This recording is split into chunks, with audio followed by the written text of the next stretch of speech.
Chapter 1 podcast, your inside look at the people powering the Charlotte business scene, real entrepreneurs, real stories right here in the Queen City. We're here with Jesse Rupsa of Envirotech Remediation. I kept saying that wrong before we started.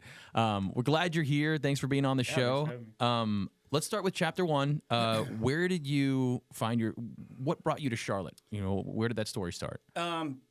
California, really. I mean, born and raised California. It was a good run. Running and operating a business in California is just, it's a complex issue on top of trying to run a business. There's tax bases, everything. So my twin sister relocated to Denver in about 2007. So we came out and visited.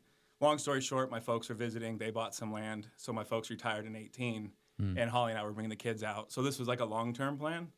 But just figured I'm young still. I can pick up, start the business over while I'm young. I obviously can't go back to work for somebody else. And we pulled the trigger. We service the community in Orange County, California, and we just wanted to emulate that here. And it's been awesome because it's a tighter knit community. Yeah. And it's just, it's been a wild ride so far. Yeah, it's been good. Awesome. So before we dig too much into the business, on the personal side, what do you miss about California? Because it's a much different place for those that haven't been. It's nothing like Charlotte. To be quite honest, not a lot. I mean, friends, Sure. Don't have a lot of, direct family members.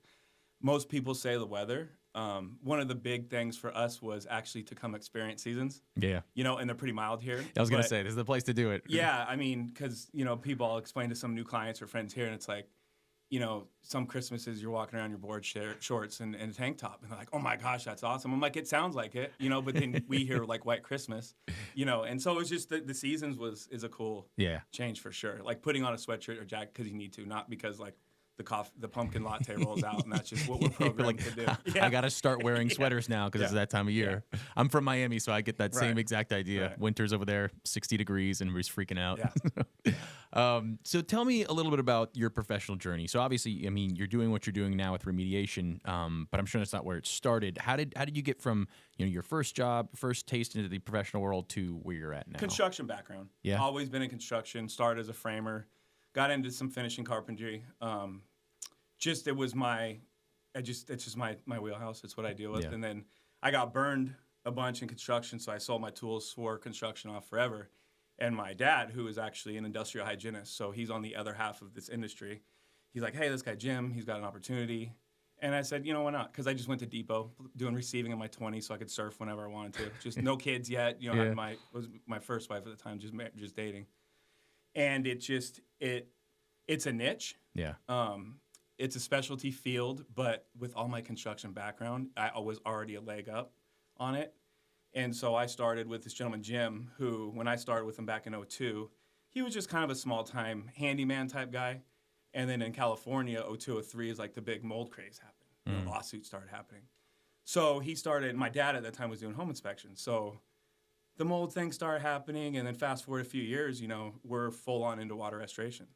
And the cool part about it is Jim, he liked the general contracting, so he went ahead and did a DBA, and he was running more of a GC, and he literally allowed me to run like a business within his business without the overhead, the liability, and all that.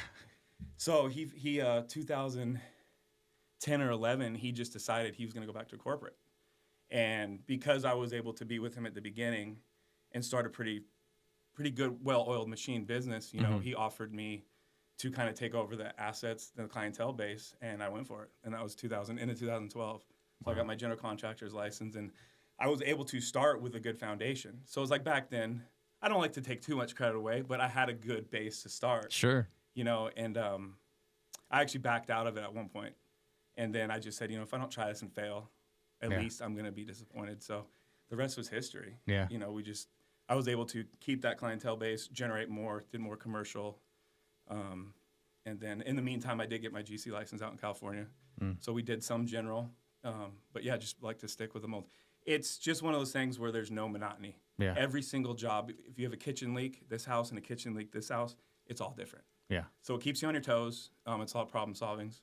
And then the difference is when I'm in, getting into these mold jobs, if there's structural damage or if there's plumbing issues, because of my background, I'm able to call it out. I don't get involved, but I'm able to give my clients the necessary steps and protocols to follow in order to mitigate. Because a lot of our companies, not competition, not all of them, they're specified on water, get rid of it, but they're not even really identifying the moisture source. So it's like they get through this stuff, and if the moisture intrusion issue isn't addressed, they're going to be right back in a year or so, however long it takes. So just the problem solving. Yeah.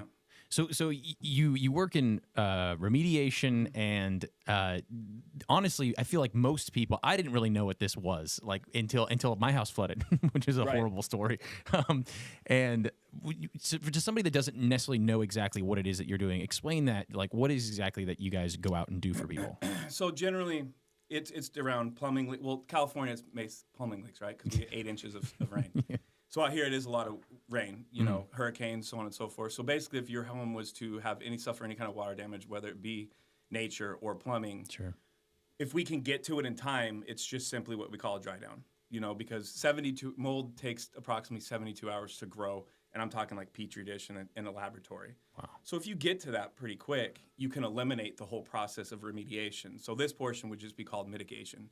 You're just kind of demoing the wet building products, worried about drying down the structure, you know, set up containment, DUs, and fans. Most times, either people think it's dry because to the touch, you know, they don't have equipment to measure the moisture, or there's a lot of pre-existing conditions. You know, it's an area that's leaked during the winter for the last 5 years, and then it just fails to the point where now we've got falling drywall. So that's when it becomes remediation. You know, what we like to do is no slam to North Carolina by all means, but it just seems like we're a little bit delayed here in the protocol and the proper channels to take. And we're not regulated, which I'm not an overregulated guy, trust me, but there's some industry that should. So when it comes to asbestos remediation, it is the same protocol for mold. Yeah. Asbestos, you need licenses because it's proved carcinogenic, you know, it's harmful, cancer causing. So eventually they might regulate it, but basically the reason the industry is saturated is because you could go out tomorrow, you and Marco could go out tomorrow and start a remediation company. You know, there's really no ramifications for you not. So there is certifications you can get. But what we've always done, and this is kind of bittersweet because I think coming from California, very litigious state. So as a contractor, whether you're remediation, plumbing, electrical, HVAC, you do that job as if you could potentially go to litigation, you know, because everybody's really sue happy. So out here, it's not like that as much. But what's happening is you're having a lot of remediation companies going out and doing investigations, writing their own scopes of work, and it just becomes a conflict of interest. I kind of use the no slam to mechanics, but you go in for an oil change and you leave with a new transmission. Well, how did you know that? Well, because the mechanic told me. So we've been we found an IEP out here, an inspector, who is very like-minded the way that we run it. So we're just trying to educate homeowners, business owners, whoever it may be, the proper channels to take. So you get the third-part inspection. Our inspector, inspector will write a report, and then we come out and generate a scope based on his or her findings. And it just keeps everybody's protected, especially around real estate. Yeah. You know, buyers, sellers, agents. Sure. You just want to keep it clean. So we're trying to bring that standard to North Carolina. And in the small time we've got here in April a year ago, it's been really effective. Yeah. Really effective. Like a lot of the calls we get, they'll start off like, well, I talked to my neighbor and she said call you because you're going to have somebody come out first. So it's like we're starting to see a lot of positive feedback from it. And it's... Yeah, well, that was going to be my next question. Is it a struggle to make yourself stand out in an industry like this, where it doesn't seem like you're kind of all just going in and doing the same thing? What are some of the ways that you're working to help yourself stand out? It sounds like that's one of the ways. It is, in the fact that it's just my wife Holly and I that run this business. Okay, we have no subs, no employees, so we are literally we do everything 100% from in the field to the office. Oh, awesome! And the benefit. There's pros and cons to everything, right? The benefit of that is when I go out to do a bid, generally Holly will be with me, but you see us from start to finish. So it's not like you're going to see me and then you get two different crews. Right. You know, and, you know, the workforce. Is that common in this industry just to have smaller teams like that? Especially not husband and wife. But you do see them. Imagine. You do see them. Okay. And mainly, and I'll admit it, it's because I can't let go of that. Yeah.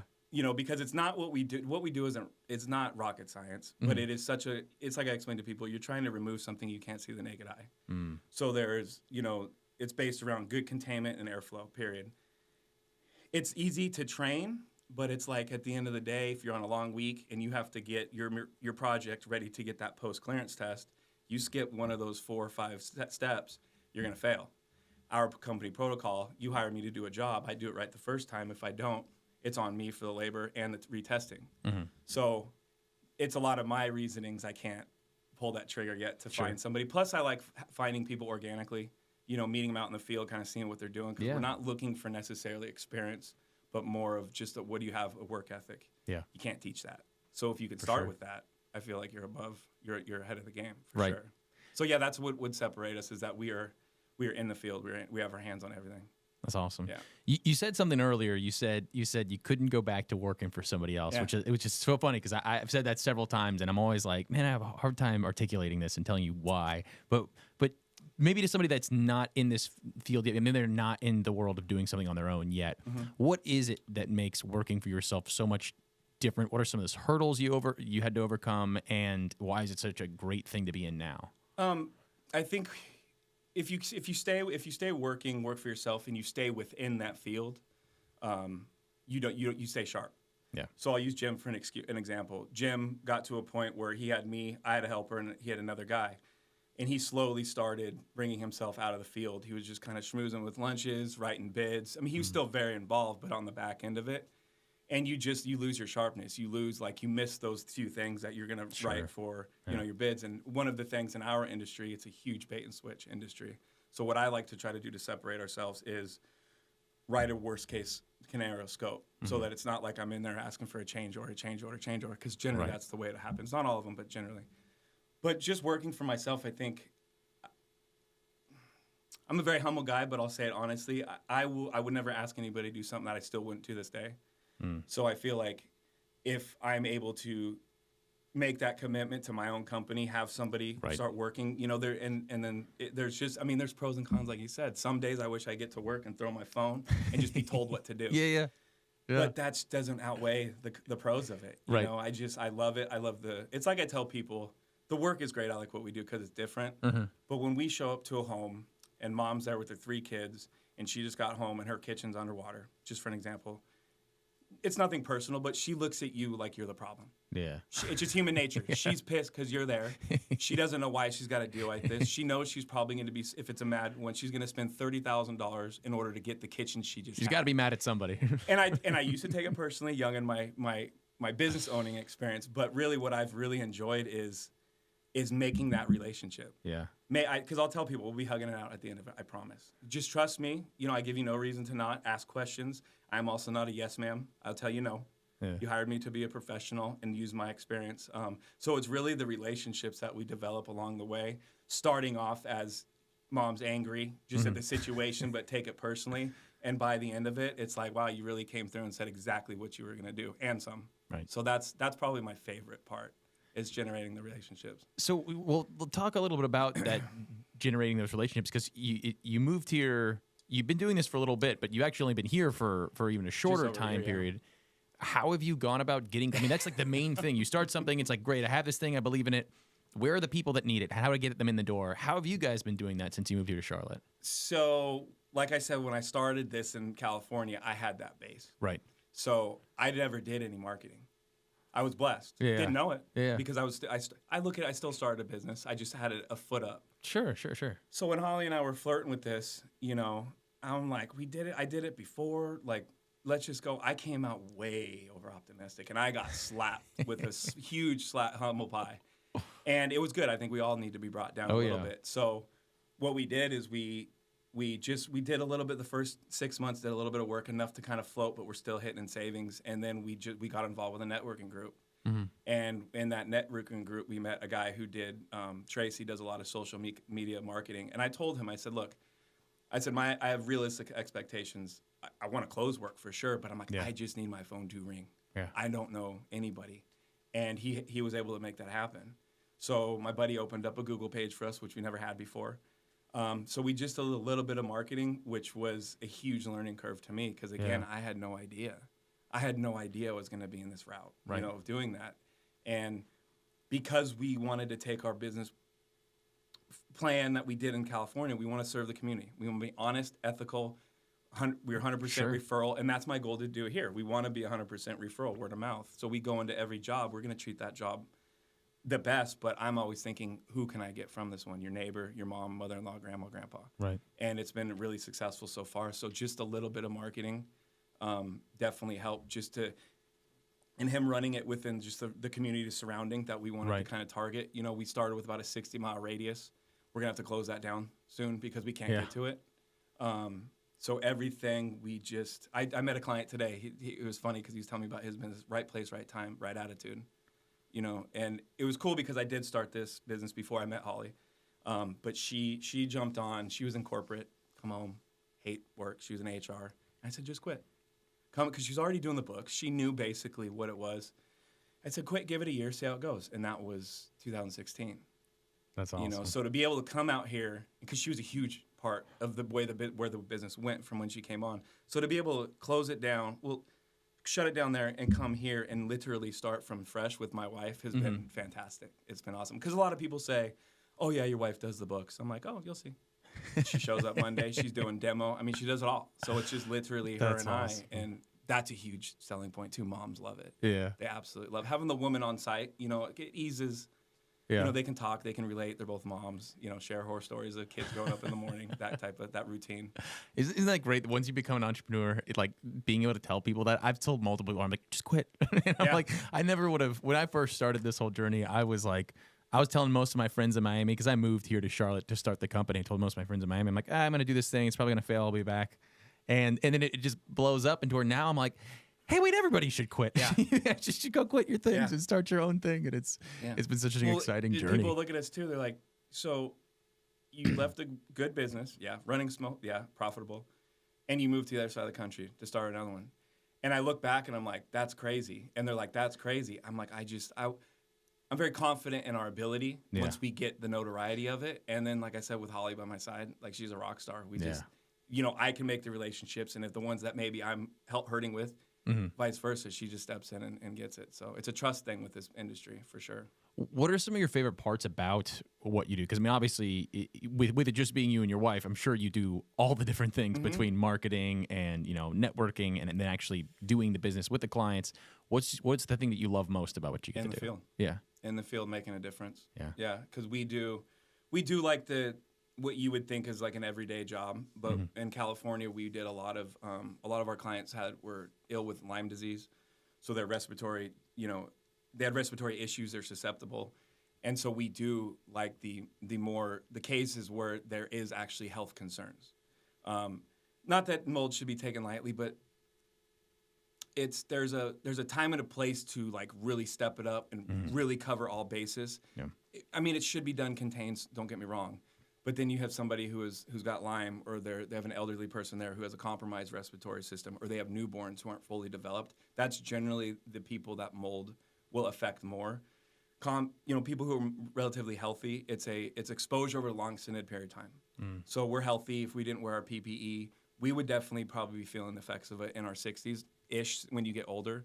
So the ones that we can go into, and we will do like whole house clearances, which some companies will. Our closing rate's about 100% the way we do it, which is just extra air scrubbers, so on and so forth. But we will clear entire homes.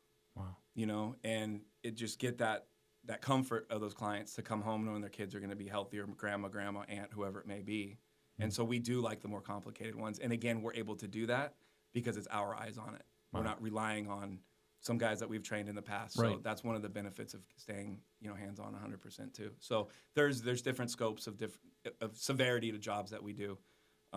So it's not just like, hey, my house is totaled and there's water pouring out. There can be certain situations where you're actually going in and finding the mold. Is that how it works? So I would sub that out. I would have my IEP come in. Okay. The environmental professional. They will do their inspection. We've just met. His name's Dr. Chanley. He's up in Mooresville. He's specializing in mycotoxins, which is another form of illness you can get from mold. It's a step up just from people actually having it in their system, in their UAs, and their blood panels. So again, severities to it. People can, go into an area where it's extremely infested with mold. You'll feel the but runny eyes, itchy throat. You'll just feel it immediately. And once you're gone, you're fine. But there's people, once they get any kind of mycotoxin, it's in their system. So they're highly susceptible anywhere they go. And it comes to a point where they start to need to do treatment on their own. Mm-hmm. And the reason we met Dr. Chanley is because it's very holistic. It's not drugs, it's supplements. And we're working well. We're hoping to work well in the future. Currently, we've done a couple with him, but he's kind of come to the fact like he doesn't want to keep treating. He wants to give the treatment have these people get better. See ya. But he knows he can't do that without finding the source in the home or building, wherever whatever's the creating, the illness. Sure. So if there was somebody out there that was just taking this transition step from working for somebody else to trying to do their own thing, Business in general? Yeah, it can be in a similar field, but it may not. Just somebody who's stretching out to be an entrepreneur. What's a piece of advice that you've gotten or that you've experienced over your time doing this that you would give somebody like that? Communication. Answer your phone. Do what you're saying to do. If you're going to show up at 8:30, show up at 8:30. If you're 15 minutes late or 10 minutes late, call. Give a heads up. Yeah. I just communicate everything. Every day at the end of the day, I tell them it's either an email, text, or a call, just to let you know where we're at. People start to feel very comfortable, and they trust you. The key to running a business is communication. Whatever, if you're sales, retail, service, it doesn't matter. You have to communicate with your customers and or then potential customers, because the number one feedback we get is the communication. Everyone says, Jesse always answers his phone. And I'll spend time with you. I've made this commitment to run my business, and at 8 o'clock at night, sometimes the phone rings, you got to take it. Yeah. It is what it is. I feel like that's the number one, if you ask me, communication, 100%. Jesse, thank you so much for being on with us. If somebody was hoping to kind of reach out to you, get in contact, how could they get in contact with you? Just my cell phone number. We'll get probably a link to post. But like I said, it's just my wife and I. We're really easy to find. You can find us on Facebook. We did start the Google page, so you can Google Envirotech Remediation, Denver area. Proud to say we pop up number one. No sponsored ads. Nice, man. Yeah. So it's we're very easy to find. Awesome. Well, and I'm Greg Prinz, host of the Chapter 1 podcast. You can find us on YouTube, on Facebook, and on Spotify. And once again, we have been Chapter 1 Podcast.